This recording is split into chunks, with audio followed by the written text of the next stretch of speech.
40岁刘唐盼子盼到疯魔，老婆郭晓彤坚持3年丁克，却给别人生了孩子。撕破脸的瞬间，郭晓彤直接威胁让他净身出户，忍就是一辈子背着绿帽，不忍郭晓彤必闹得人尽皆知，要他家破业败。且看怂男人刘唐如何变成大男人崛起。小彤，我妈又问孩子的事了，我都40了。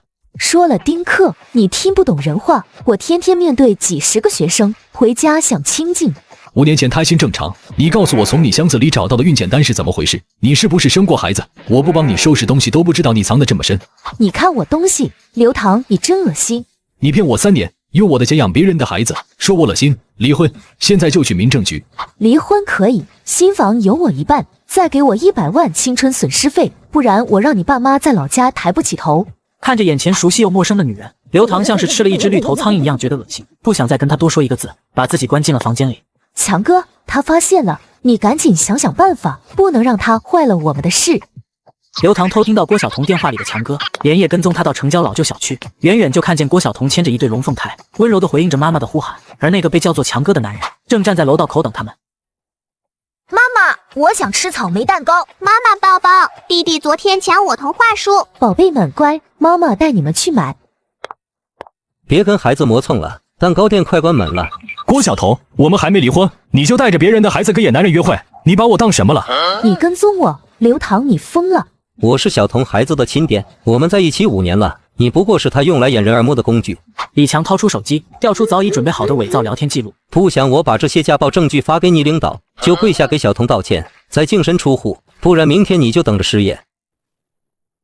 刘唐挣脱李强的围堵，连夜找到相熟的张律师求助。张律师很快查到，郭晓彤5年前确实生过一对龙凤胎，生父正是李强，两人一直秘密往来。刘唐这3年就是个彻头彻尾的冤大头。刚拿到初步证据，郭晓彤的威胁电话就打了进来。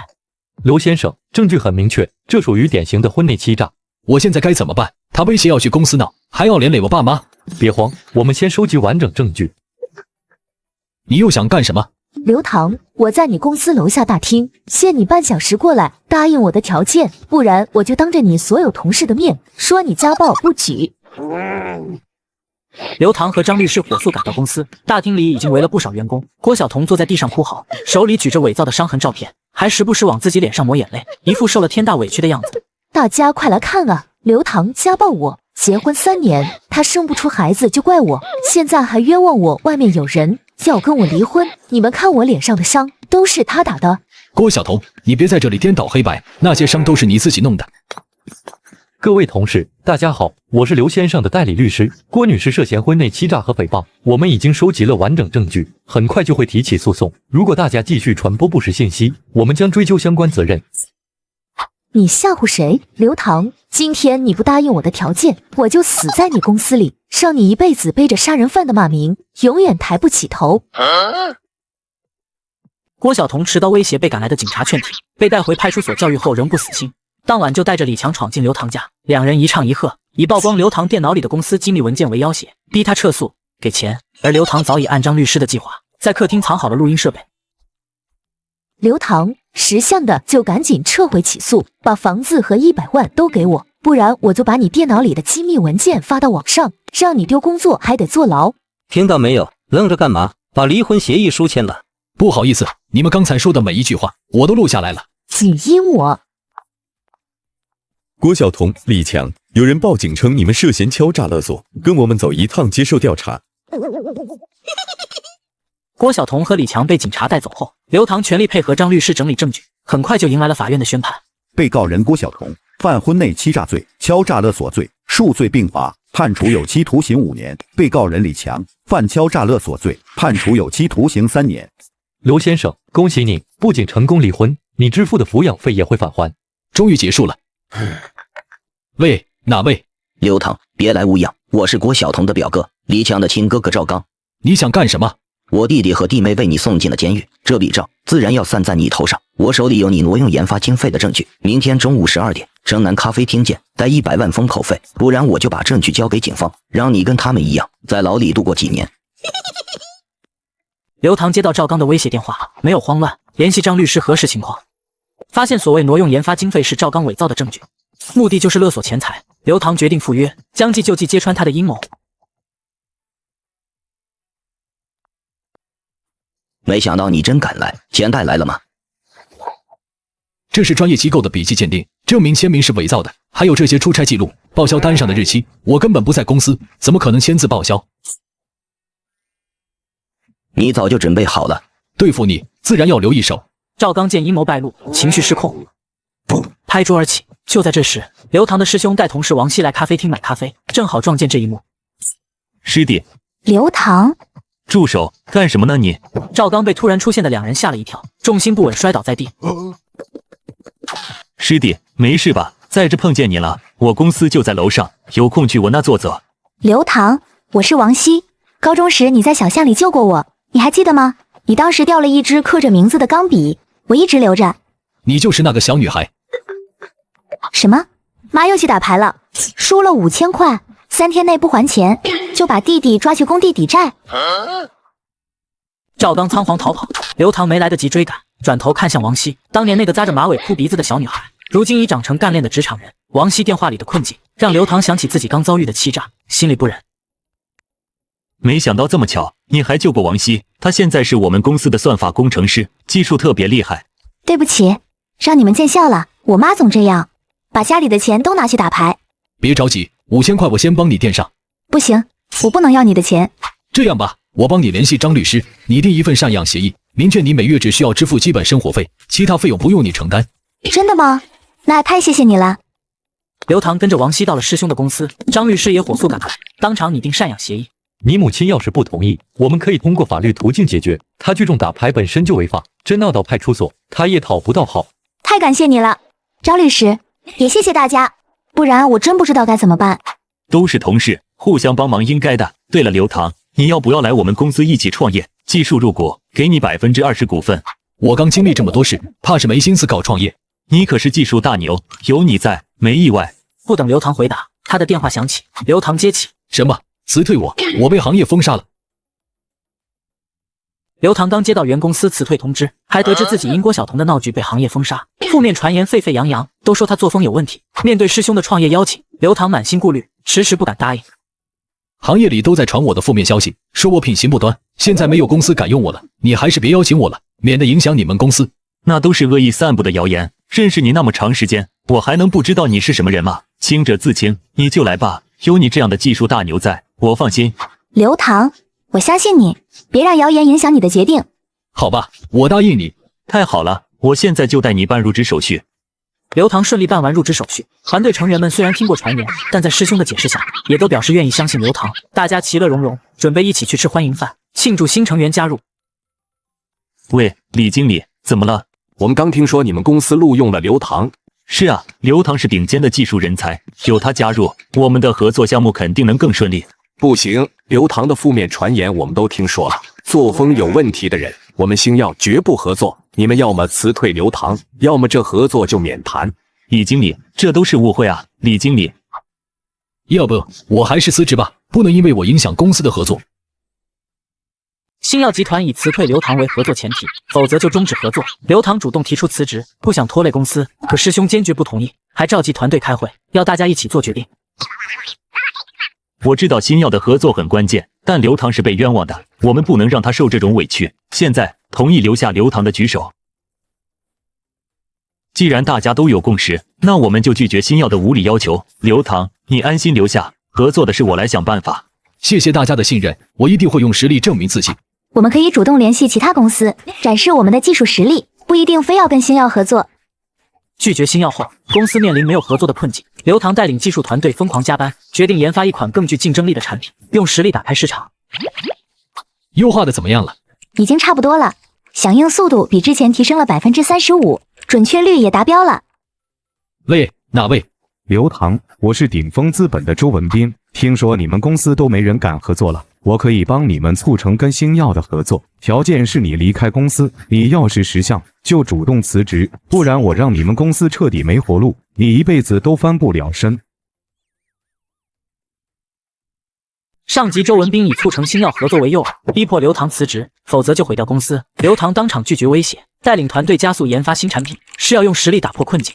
我们继续赶进度，新产品就是最好的反击。我已经联系了几家之前有过接触的小公司，他们愿意看我们的产品演示。我再优化一下，争取把响应速度再提升10%。辛苦你了，有什么需要帮忙的随时说。没事，我们一起加油。你还有完没完？刘唐，别给脸不要脸！我已经跟那些小公司打过招呼了，谁也不敢跟你们合作。识相的赶紧辞职，不然我让你们公司彻底倒闭。周文斌的威胁没有让团队退缩，反而激发了大家的斗志。师兄突然接到新锐科技张总的电话，对方表示不受谣言影响，愿意当面洽谈合作，这让所有人都看到了希望。我知道刘唐先生的传闻，但我更相信技术实力。听说你们研发了新产品，能不能详细说说？您看，这是实际测试数据，完全经得起检验。确实不错，我愿意给你们一次机会，先签订一个小订单试试水。张总，你可别被他们骗了。刘唐品行不端，他们的产品肯定有隐患。周总，我做事有自己的判断，就不劳你费心了。好，你们敬酒不吃吃罚酒，我已经让人黑进了你们的研发系统，核心代码现在已经是我的了。周文斌闯入咖啡厅搅局，还放话以黑进研发系统窃取核心代码。刘唐团队表面镇定，实则早已做好数据防护，就等着周文斌自曝其短。周总，你怕是不知道我们早就做了双重加密，你拿到的不过是伪造的测试代码。周总，恶意竞争、窃取商业机密可是违法行为，我看你还是赶紧处理自己的麻烦吧。张总，让你见笑了，我们继续谈合作细节。好，我相信你们的技术和人品，小订单可以直接签。你给我等着，我不会就这么散了。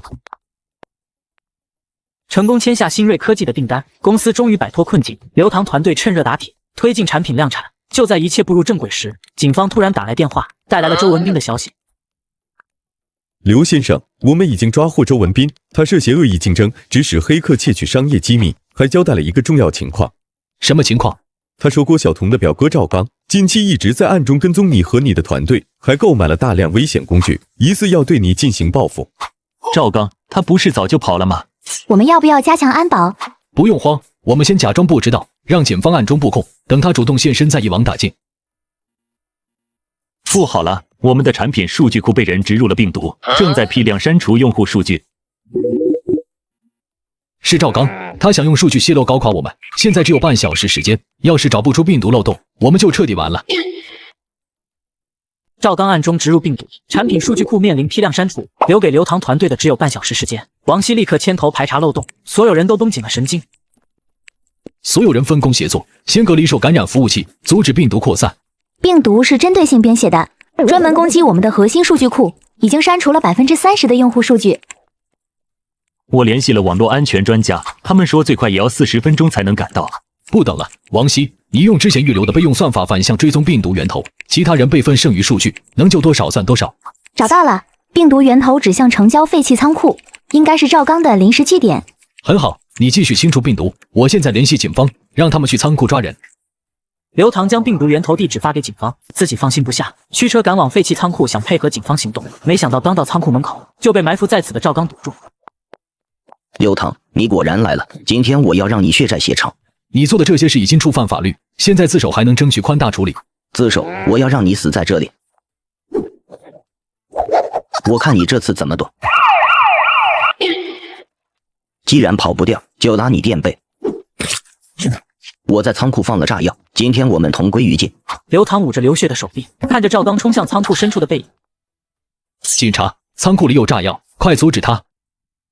赵刚持刀刺伤刘唐后，扬言仓库藏有炸药，要同归于尽。刘唐强忍手臂伤痛，与赶到的警察合力围堵，一场生死对峙即将终结赵刚的疯狂报复。他往里面跑了，说藏了炸药。所有人退后，专业排报人员马上到。刘唐，我就算死也要拉你陪葬。你以为这样就能报复我？郭晓彤和李强坐牢是罪有应得，你在执迷不悟只会罪加一等。都是你害的，我要让你和我一起下地狱。刘唐在仓库与赵刚周旋，警察趁机将其制服，最终查明所谓炸药只是烟花半成品。赵刚因多项罪名被正式逮捕。王希接到消息后连夜赶往医院，看着受伤的刘唐，心疼不已。你怎么这么傻？明知道有危险还冲进去？我不能让他毁了大家的心血。你要是出了什么事可怎么办啊？下次别这么冲动了。我没事，以后会注意安全。刘唐，其实从高中你救我的时候起，我就一直惦记着你。这段时间相处下来，我更加确定自己的心意。刘唐，我喜欢你。王希，你很好，但我比你大太多，还离过婚，配不上你。你是觉得我不够好？还是根本没喜欢过我？刘唐拒绝王熙的告白后，两人之间陷入尴尬。回到公司，王熙刻意避开刘唐，工作上也只做必要沟通。原本默契的搭档变得生疏，这一切都被师兄看在眼里。你跟王熙怎么回事？以前你们不是挺默契的吗？我拒绝了他的告白。你傻？王熙这么好的姑娘，对你又真心，你还犹豫什么？我离过婚，比他大好几岁，怕给不了他幸福。幸福是两个人一起经营的，不是你单方面判断的。你心里明明有他，别因为过去的阴影错过。王熙这段时间状态都不好，做事频频走神，你真的忍心？刘唐沉默不语，心里泛起挣扎。喜欢就去追啊，别等失去了才后悔。王熙，能不能给我几分钟，让我把话说完？我们之间没什么好说的，我还有工作没完成，请你不要打扰我。对不起，上次我不该那么直接的拒绝你。我不是不喜欢你，只是我害怕自己经历过失败的婚姻，已经不懂怎么去爱一个人，也害怕给不了你想要的生活。那你现在说这些是什么意思？我想通了，我不想因为害怕后悔一辈子。王熙，我喜欢你，能不能再给我一次机会？刘唐的告白让王熙又惊又喜，两人解开误会，正式确定了恋爱关系。他们坐在咖啡厅里，畅想着未来的生活，气氛甜蜜又温馨。可就在这时，王熙的母亲突然出现在咖啡厅门口。好啊，王熙，我到处找你，你居然躲在这里跟男人约会。上次还让我签那个什么赡养协议，你倒是能耐了。现在翅膀硬了，连妈都不管了。妈，你怎么来了？我不是跟你说过，协议是为了规范生活费，我每月都会按时给你打钱。每月1500够干什么？你弟弟马上要交学费了，还得报补习班，一共要3万块，你赶紧给我。弟弟的学费我可以给，但我要把钱直接打给学校，避免被你拿去打牌。你敢管我？我养你这么大，拿你点钱怎么了？阿姨，王熙也是为了弟弟好，直接打给学校更稳妥。而且我们已经商量好了，以后只要您不再打牌，弟弟的教育费用我们都会承担。我就打牌怎么了？今天这钱你必须给我，不然我就坐在你公司门口哭，让所有人都知道你不孝。王母当众撒泼索要现金，还执意要将钱据为己有，不愿直接打给学校。刘唐和王熙坚持原则，不愿纵容他的不合理要求，双方僵持不下。咖啡厅里的顾客纷纷侧目。妈，我已经退一步了，弟弟的学费和补习班费用我全承担，但钱必须打给学校和机构，这是底线。底线？你的底线就是不孝。我今天就要现金，你不给我就不走。阿姨，您先起来，有话好好说。我们不是不给钱，是怕钱没用到正地方，耽误了弟弟的学业。我女儿的钱，凭什么你一个外人指手画脚？你是不是怂恿王熙跟我作对？妈，刘唐是为了弟弟好，你怎么能这么说他？阿姨，我和王熙是真心想帮家里，只要你保证不再去打牌，把精力放在照顾弟弟上，以后家里的正当开支我们都会尽力承担。我什么时候打牌了？你们别冤枉我。现金我可以不要，但钱必须打到我卡上，我去给弟弟交。你真的会把钱交给学校？当然，你要是不信，我可以给你写保证书。刘唐却看出他眼神闪烁，悄悄对王熙说：“他可能在撒谎，我们不能冒这个险。”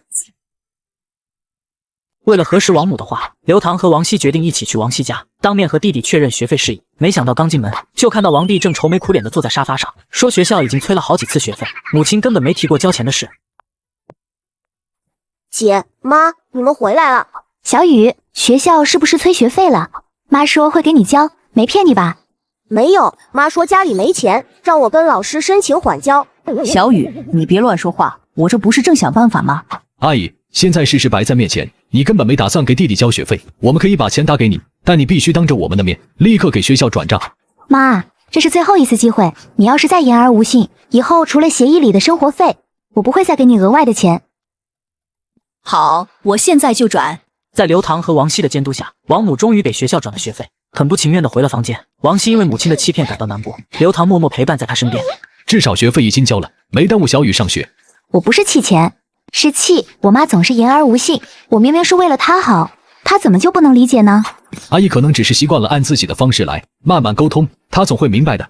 谢谢你，每次都陪我一起面对这些。别这么说，我们是情侣，你的事就是我的事，家庭不是你能选择的，但我们可以一起努力，让情况变好。对了，我爸妈给我发信息说下周想来城里看看我，顺便见见你。见你爸妈？我还没准备好，他们会不会介意我家里的情况？刘唐提出让王熙见父母，王熙因家庭情况陷入焦虑，刘唐特意邀请她来住处沟通，缓解压力。两人刚聊开，王熙的手机就响了，正是她母亲打来的电话。妈，有什么事吗？小希啊，我听说你跟那个刘唐处的挺好，他爸妈下周要来城里是吧？你怎么知道的？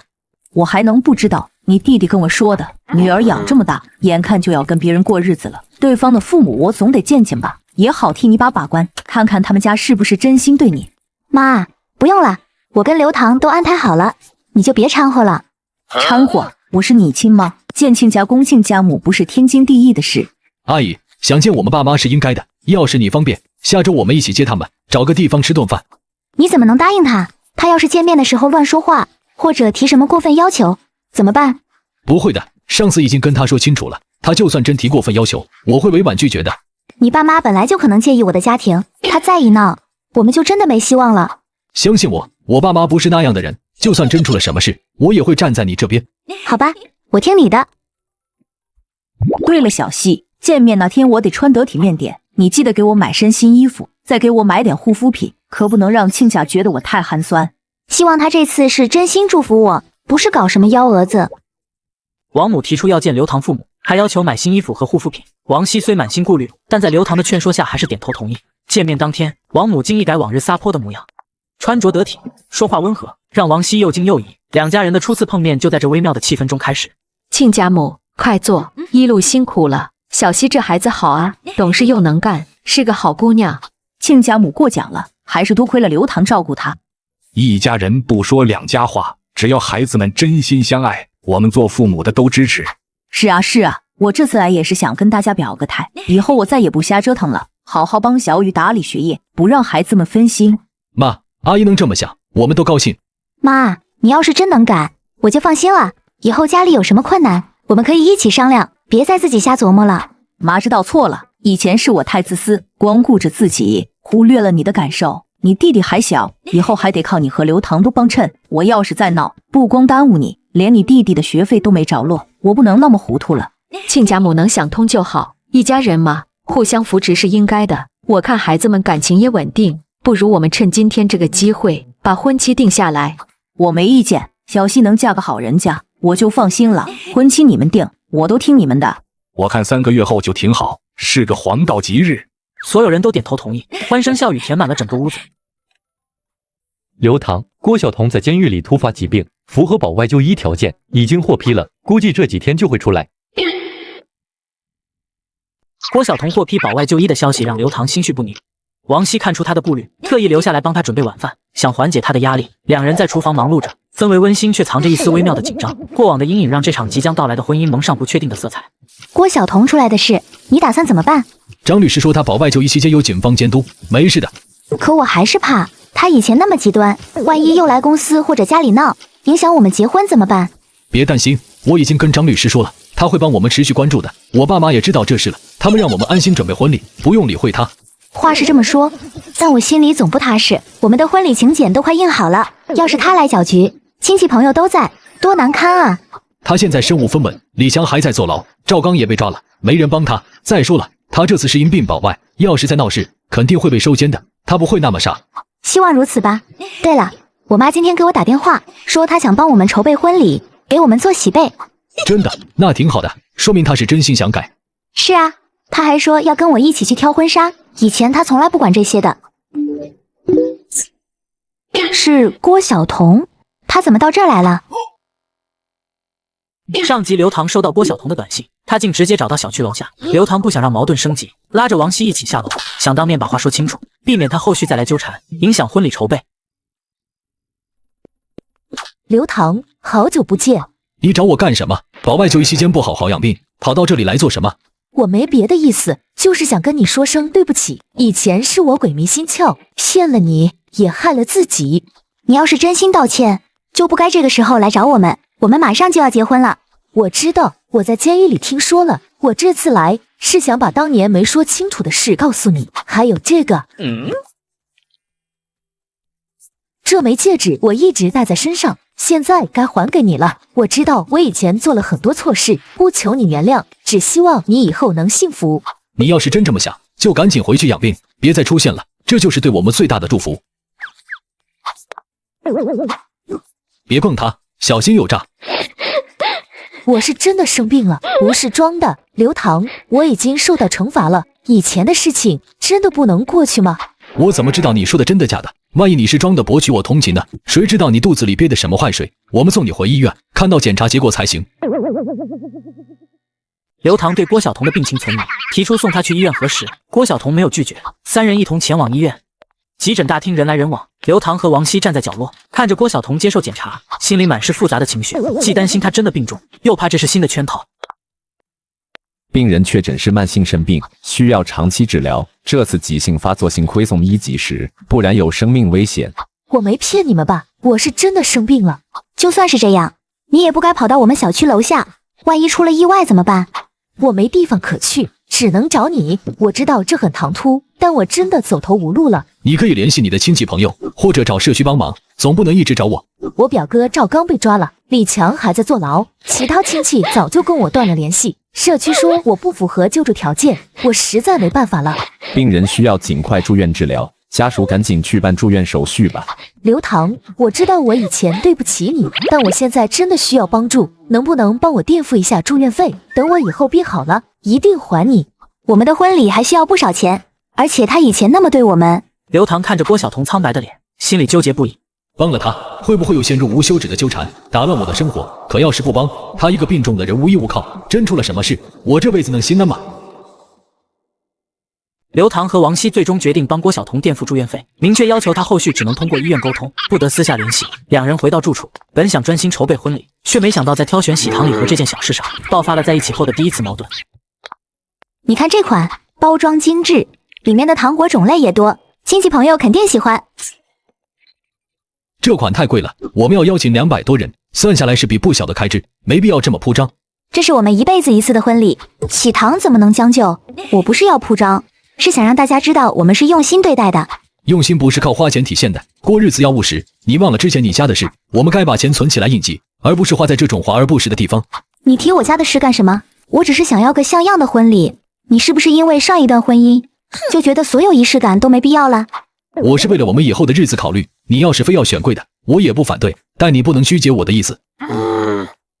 我不想跟你争了，我回自己住处住几天，大家都冷静冷静。看着他摔门而去的背影，刘唐心里又急又委屈，刚想追出去，手机突然响起，是医院打来的电话。刘先生，你快来医院一趟吧，郭晓彤一直不配合治疗，我们也很为难啊。刘唐接到医院电话，得知郭晓彤闹着拒绝治疗，本没打算特意前往，次日办事路过医院，想着顺路核实情况，却没想到这一去，恰好撞见带着母亲来做体检的王熙，两人的矛盾彻底升级。你是郭晓彤的家属吗？她闹着要见孩子，不肯治疗，我们实在劝不住。你闹什么？好好治疗才是正事。刘唐，你怎么来了？你不配合，医院联系我了。你好好的不行吗？别要死要活的。之前坏事做尽，现在身边连个陪着的人都没有，你不是自作自受吗？你这样医院总联系我，我是来还是不来？净给我找事，你当我很闲吗？对不起，我不知道医院会直接联系你。我想见我的孩子，见不到他们，我活着还有什么意思？你先配合治疗，等身体稳定下来，我帮你联系，让你见一面。真的吗？我答应你，只要能见到孩子，我什么都听你的。刘唐，你不是说好了不让他私下联系我们吗？你怎么自己跑到医院来见他？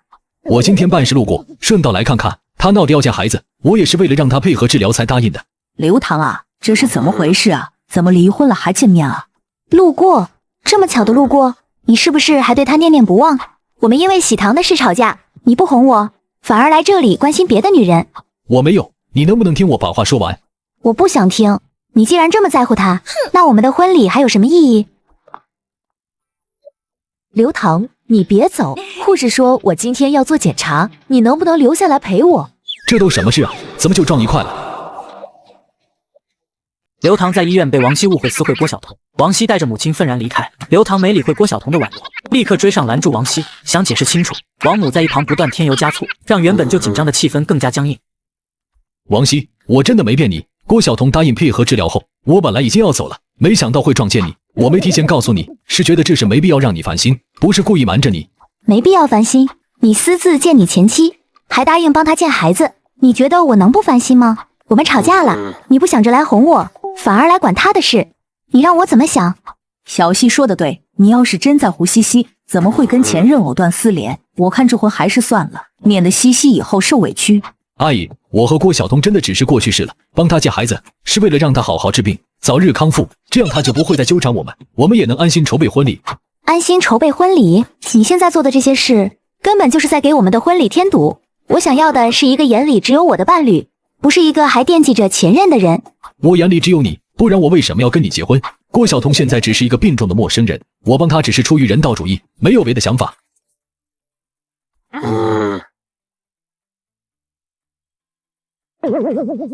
选择这段感情，真的是我错了吗？王熙收到匿名结婚照，心生误会，刘唐将她带回住处，想用真诚化解疑虑。两人坐在熟悉的客厅里，过往的矛盾与此刻的坦诚交织，这场因挑拨引发的风波正朝着和解的方向发展。你看，郭晓彤的号码早就拉黑了，除了医院的通知电话，我没跟她有过任何私下联系。那张照片肯定是有人故意挑拨，想让我们产生隔阂。可你还是去医院见了他，还答应帮他见孩子。医院一遍遍联系，我总不能不管。答应帮他见孩子，也是为了让他配合治疗，只有他好好治病，才不会再纠缠我们。我真的没别的想法，更没有对他于情未了。刘唐，我不是怪你善良，是我太没安全感了。你经历过失败的婚姻，我家里又总是不省心，我怕我们的感情经不住这些考验。正因为经历过失去，我才更珍惜现在。喜糖就选你喜欢的那款，婚礼你想怎么筹备就怎么筹备，我都听你的。以后不管遇到什么事，我都第一时间跟你商量，再也不瞒着你了，好吗？其实我也想通了，喜糖不用选最贵的，中等价位的就好，既体面又不铺张。我们以后好好过日子，比什么都重要。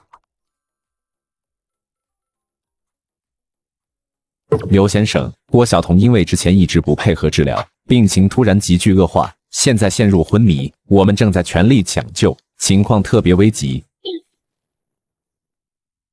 郭晓彤病情急剧恶化，陷入昏迷。刘唐和王熙刚冰释前嫌，就接到医院的紧急通知，两人连夜赶往医院，站在门口看着里面昏迷的郭晓彤，心里满是复杂的情绪。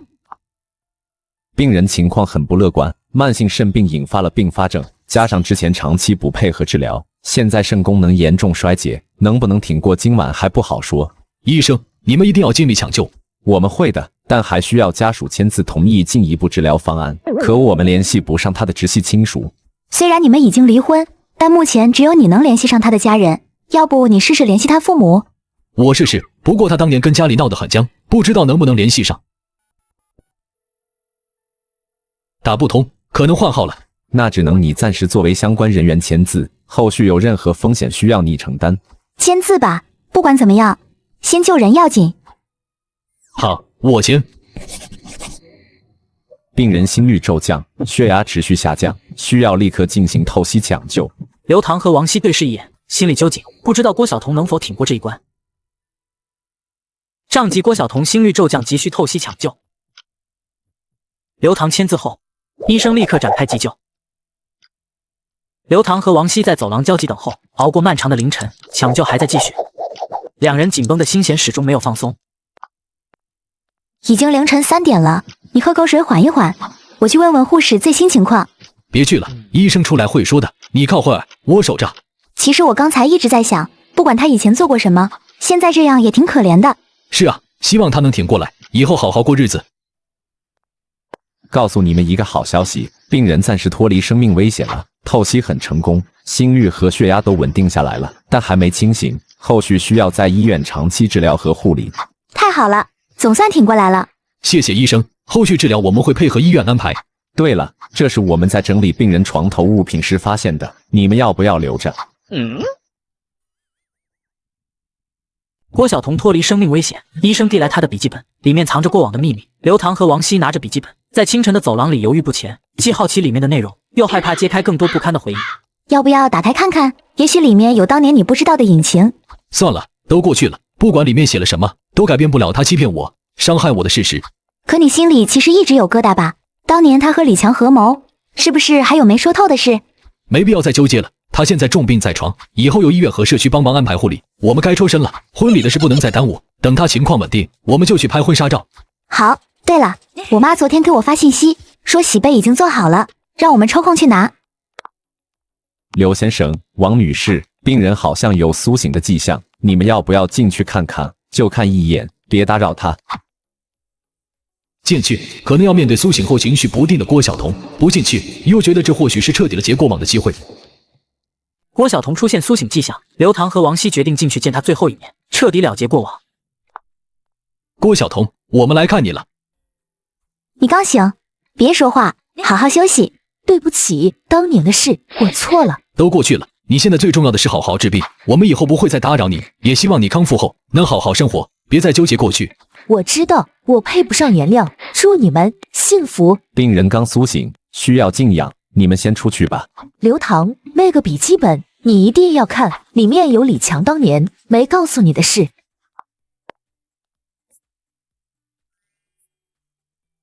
原来他当年选择欺骗你，是因为害怕李强的威胁，还担心你知道真相后会报复他的家人。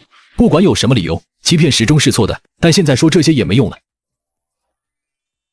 他心里还是惦记孩子的，以后他常年住院，孩子们怎么办？之前联系了社区，会帮忙照看孩子，不用我们操心。我们的婚礼也该提上日程了，喜糖、婚纱照，还有酒店，都得赶紧定下来。我现在就联系婚纱店，下午就去试纱，怎么样？真的吗？太好了，我一直都想要中式婚礼，既传统又隆重。两人刚起身要走，刘唐的手机突然收到一条银行到账提醒，金额正好是他之前垫付的住院费，复言只有4个字：恩怨两清。刘唐收到匿名返还的住院费，复言恩怨两清，让刚放下过往的两人心生疑惑。郭晓彤无亲无靠，这笔钱到底是谁转的？两人正准备离开医院，先去试纱，却接到了张律师的电话。按理说他没能力还这笔钱，难道是他之前藏了积蓄？不管是谁转的，钱还回来了，恩怨也真的清了，不是挺好吗？我们别多想了，赶紧去试纱吧。刘唐刚查到各市给你转住院费的账户是几年前李强名下的一个匿名账户，近期突然有笔资金入账，正好转给了你。李强还在坐牢，怎么会有资金入账？难道是他还有同伙，或者之前有没被查到的财产？张律师，麻烦你再查查这个账户的资金来源，还有李强在监狱里有没有异常联系？已经在查了，有消息我第一时间告诉你。不会又有什么麻烦吧？我们好不容易能安稳筹备婚礼了。别担心，就算有问题，我们一起面对。只是李强都坐牢了，还牵扯出账户，这里面说不定藏着我们不知道的事。李强名下账户匿名返还住院费，张律师介入调查。刘唐和王熙暂时放下疑虑，按原计划前往婚纱店，希望这场甜蜜的筹备能冲淡过往的阴霾。你真好看。真的吗？会不会太隆重了？这位女士身材高挑，这款绣荷特别衬气质，而且面料透气，婚礼当天穿完全没问题。我总觉得有点不自在，要不要试试那款简约一点的？不用换，这款就很好，你穿绣荷的样子，我等了好久。那听你的。对了，你要不要试试西装？我们搭配着看看效果。好，麻烦店员帮我拿一套合身的西装。刘唐查到了，李强账户的资金来源是他当年转移的非法所得，而且他在监狱里一直跟外面有联系，对方好像在打听你的公司近况。打听我公司？他想干什么？怎么了？出什么事了？张律师说李强的资金是非法所得，而且他还在暗中关注我们公司，可能没安好心。他都在坐牢了，还能掀起什么风浪？不会影响我们的婚礼吧？没事，先是衣服，其他的事我们回头再处理。又是李强，真是够阴魂不散的，就不能让我安安稳稳结婚过日子吗？得知李强狱中仍暗中关注公司，刘唐强压顾虑陪王熙试完婚纱，两人坐在休息区讨论。李强都被关着，就算关注公司，也未必能真的动手吧？就怕他有同伙在外接应，之前赵刚就是例子，不能掉以轻心。那我们要不要先暂停婚礼筹备，等把事情查清楚？不行，我们不能一直被他牵着走，婚礼该办就办，公司那边我会跟师兄沟通，加强安保和数据防护。可我还是担心，万一他的同伙真的搞破坏。放心，我马上给师兄打电话。刘唐，你赶紧回公司一趟。刚才技术部发现有人试图非法入侵我们的客户数据库，手法跟当年赵刚植入病毒很像。好，我现在就过去。真的被说中了，他果然没打算放过我们。别慌，有技术部盯着，应该没大事。我先回公司看看情况。那我跟你一起去？不用，你先回家，有消息我第一时间告诉你。姐，妈去跳广场舞认识一个男人，那人问了好多关于刘唐哥公司的事，还问你们婚礼定在什么时候。刘唐，不好了，我妈那边有问题，那个陌生男人会不会就是李强的同伙？肯定是，他这是想从我们身边人下手，我们俩现在就分头行动。我去公司，你赶紧去找你妈问清楚。得知陌生男人通过王母打探公司和婚礼信息，王熙火速赶往家中核实。妈，你跟我说实话，你是不是认识一个陌生男人，还跟他聊了我们的事？什么陌生男人？就是跳广场舞认识的老张，人挺好的，还帮我拎过东西。他是不是问了刘唐公司的情况，还有我们婚礼的日期？是啊，他说想沾沾喜气，还问我要不要帮忙筹备。我觉得他人挺热心的。妈，你怎么能什么都跟外人说？他很可能是坏人，想利用你搞破坏。你胡说什么？人家就是好心，你怎么总把人往坏处想？之前李强他们就是这么算计刘唐的，你知不知道这有多危险？万一公司出了事，我们的婚礼也会受影响。有那么严重吗？我就是随口聊了几句。随口几句话可能酿成大错。你现在把他的联系方式给我，还有你们见面的时间地点，我要跟刘唐说。我没有联系方式，就是偶尔在广场碰到。那你以后不准再跟他接触，也不准跟任何人提刘唐公司的事，听到没有？王熙，你问清楚了吗？公司这边查到入侵数据库的 IP 地址就在你家附近的小区，那个男人很可能就住在你家周边，你一定要注意安全。得知入侵公司数据库的 IP 在王熙家附近，刘唐立刻驱车赶来。三人在家中紧急商议。刘唐怎么办？他居然就在附近，会不会已经盯上我们了？别慌，我已经联系张律师，让他帮忙对接警方。阿姨，你再仔细想想，那个老张有没有说过自己住哪，或者有什么特征？我想想，他好像说过住隔壁小区，个子挺高，左手手腕有个疤痕，还说自己是做建材生意的。建材生意肯定是假的，就是用来掩人耳目的。王熙，你现在跟阿姨收拾点必需品，先去我那边住，这边太危险。好，我这就去收拾。妈，你以后可别再随便跟陌生人搭话了。知道了，知道了，都怪我，差点闯大祸。现在不是说这个的时候，安全最重要。警方那边应该很快就会排查隔壁小区，我们先撤离。刘唐，警方查到了，隔壁小区确实有个符合特征的男人，叫庄建军，以前是李强的狱友，刚刑满释放没多久。果然是李强的同伙，警方现在能抓捕他吗？正在布控，但他好像有察觉，现在不在家，警方正在周边排查。糟了，我昨天跟他说，后天要去给你们婚礼订的酒店送喜被，还说了具体地址和时间。不好，他肯定是想趁这个机会搞破坏。得知张建军知晓酒店地址和送喜被的时间，刘唐和王熙紧急转移到刘唐家。张建军知道酒店地址和时间，肯定是想趁送喜被的时候动手，要么破坏酒店设施，要么偷公司相关的东西。那我们要不要取消送喜被，或者换个时间？都怪我嘴欠，早知道不说这些了，现在可怎么办啊？取消反而会让他起疑，换时间也未必能避开。我们不如将计就计，让警方在酒店周边布控，等他自投罗网。这个办法可行吗？万一他带了同伙，或者有别的阴谋呢？我现在联系张律师，让他跟警方沟通布控细节。妈，你明天按原计划去酒店，就当什么都不知道，别露出破绽。我一个人去，我害怕。妈，有警方暗中保护，不会有事的。你到了酒店就找工作人员，待在人多的地方，别跟陌生人接触。刘唐，有什么新情况？张建军知道明天我岳母要去婚礼酒店送喜被，地址和时间都清楚，他肯定会去闹事。我们想让警方布控抓捕。我已经跟警方沟通过了，他们同意这个方案，会提前在酒店及周边安排人手，明天让你岳母正常前往，注意保持联系，有情况第一时间通知我们。好，麻烦你了。刘唐，你说张建军会不会猜到我们有防备？万一他不直接去酒店，而是在半路拦截我妈怎么办？担心张建军半路拦截王母，刘唐和王熙紧急商议对策。我还是怕半路要是真遇到他，我妈一个人应付不来，师兄也可能受牵连。别担心，警方已经在主路和酒店周边都布好了控。张建军的目标不是半路拦截，他跟着李强这么久，肯定是想在婚礼现场搞破坏，让我们结不成婚。可他为了送喜被的事，万一他真的半路动手呢？那只是幌子，他知道喜被是婚礼重要物件，故意打听就是想让我们分心。我们按原计划来，师兄送阿姨走主路，我们带喜被走小路，到酒店会合，警方会全程盯着。我听你们的，明天一定配合，不跟陌生人搭话。这就对了，我现在跟师兄确认，让他明天准时到。刘唐，都安排好了。明天你按原计划送我岳母走主路，不用刻意放慢速度，正常开就行，警方会跟着你。放心，我明天早点出发，保证把阿姨安全送到酒店。公司那边我也交代好了，没人能再入侵数据库。好，辛苦你，王熙，别再想了，我们现在好好休息，明天才有精力应对。好吧，希望一切都能顺利。张建军要是提前去酒店埋伏，婚礼现场人多，警方抓捕会不会有难度？万一伤到人就麻烦了，真是一个头三个大。敲定兵分两路方案，刘唐和王熙带着甄喜贝顺利抵达酒店，婚礼筹备按部就班进行，宾客陆续到场。宾客都快到齐了，他真的会来吗？会的，他为了报复不会放弃这个机会。我们别慌，警方都在暗处盯着。门口安保也加了人手，他想闯进来没那么容易。喜贝是我一针一线缝的，可不能出岔子。我去后台再看看。不用，后台有警方盯着，您坐着歇会儿。刘唐、王熙，你们想安安稳稳结婚，做梦！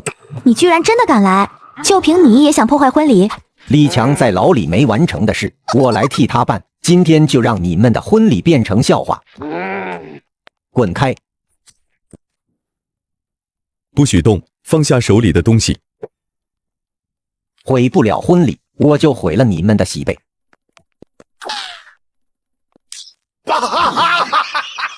我的喜贝啊，你这个丧心病狂的东西！哈哈哈，我看你们这婚还怎么结？离集时只剩1小时了，刘唐，怎么办啊？张建军被警方带走，可他撕烂的喜贝成了难题。离集市只剩半小时，中式婚礼缺了喜贝寓意不及，王熙急得手足无措。这可怎么办啊？喜贝是中式婚礼的重头戏，撕烂了多不吉利，宾客们肯定会说闲话的。都怪我当初不该跟陌生人乱说话，好好的喜贝就这么毁了。要不跟宾客们解释一下，就说遇到点意外，大家应该能理解。理解有什么用？中式婚礼讲究圆满，缺了喜贝，这场婚礼就有了遗憾。甚至可能被人说不吉利，实在不行就把婚礼推迟吧，我们重新做喜贝，选个好日子再办，也只能这样了，总不能带着遗憾结婚。刘唐，你觉得呢？不用推迟。不推迟？没有喜贝怎么行？这可是最忌讳的事，难道要让大家看我们的笑话？喜贝没了，但我们的心意还在。这场婚礼不仅要办，还要办得漂亮，让所有人都知道，这点小意外打不倒我们。可没有喜贝，中式婚礼的仪式就不完整了。怎么可能漂亮？刘唐，你是不是有什么办法？现在时间这么近，重新做肯定来不及了。是啊，就算现在找人做，也赶不上及时了。王熙看着刘唐胸有成竹的样子，心里又急又怕。你到底有什么办法？王熙急问解决办法。刘唐带着他直奔酒店顶楼，电梯门打开，露台的西式布置映入眼帘，白纱、鲜花与阳光交织。你带我们来顶楼干什么？这里是西式户外场地，跟我们的中式婚礼完全不搭啊！你看这里的布置。草坪、白纱、鲜花，是不是比宴会厅更通透？是挺好看的，但现在不是欣赏的时候啊，吉时快到了。我早就定了这里，本来想中式婚礼结束后带你穿婚纱来拍纪念照，没想到现在刚好派上用场。你的意思是改成西式婚礼？对，喜贝没了，但我们可以换一种圆满。我一直觉得你穿婚纱的样子最美，只是之前怕你偏爱中式，没敢提。刘先生，有什么需要帮忙的？我之前订的那款婚纱，麻烦你们立刻送到酒店顶楼，还有配套的头纱和首饰，越快越好。好的，我们现在就打包出发，10分钟内送到。可宾客们都知道是中式婚礼，突然更改会不会太突兀？不突兀，我现在让师兄去通知宾客，就说给大家准备了惊喜。什么惊喜？待会你就知道了。刘唐神秘兮兮不肯透露宾客安排，王熙虽有疑惑，但还是听从安排留在顶楼准备。王女士，这是您之前试穿的婚纱，还有配套头纱和首饰，您快去试试合不合身。谢谢，麻烦你们这么赶过来。别客气，刘先生早就跟我们打过招呼，随时待命。现在开始化妆，20分钟保证给您画得美美的。师兄，手卡准备好了吗？一会你就在这里客串司仪，拜托你了。放心，手卡都写好了，重点说这是给王熙的惊喜，西式仪式后加中式环节，双倍圆满。好，让下面的主持人准备好，吉时一到，我们就通过顶楼的摄影机下摄，让楼下同步看到仪式。没问题，楼下的音响和屏幕都调试好了，保证声音画面清晰。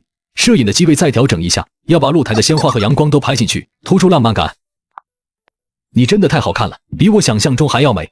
现在可以告诉我，楼下到底怎么安排了吧？等会仪式开始，楼下的屏幕会同步直播我们的西式婚礼，之后我们再下楼补一个中式敬茶环节，既圆了长辈的期待，也满足了我们的心愿。时间到了，我们该上场了。刘唐，我裙子好像缠住了。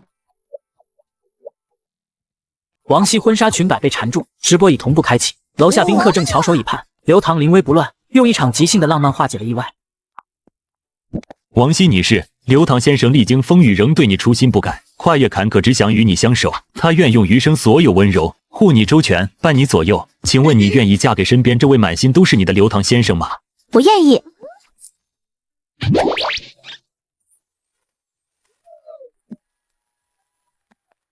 仪式结束后，王熙迅速换上绣和服，与刘唐一同下楼回到中式宴会厅。接下来进行敬茶改口仪式。爸妈，请喝茶。好孩子，以后就是一家人了。妈，请喝茶。以后要好好对小溪。王熙，你终于是我的妻子了。刘先生，余生请多指教。